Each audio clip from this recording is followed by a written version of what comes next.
Đừng.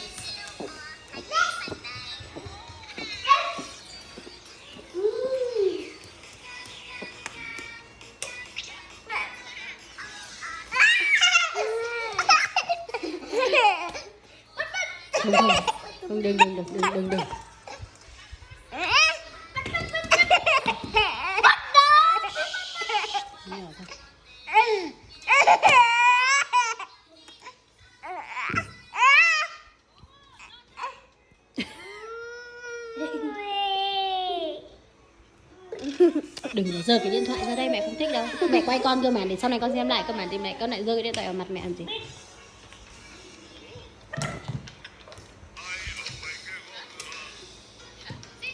Nằm kia, mẹ đánh cho đấy nhá, không phải trêu.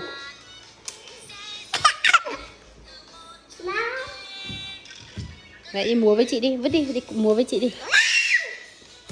Đúng rồi.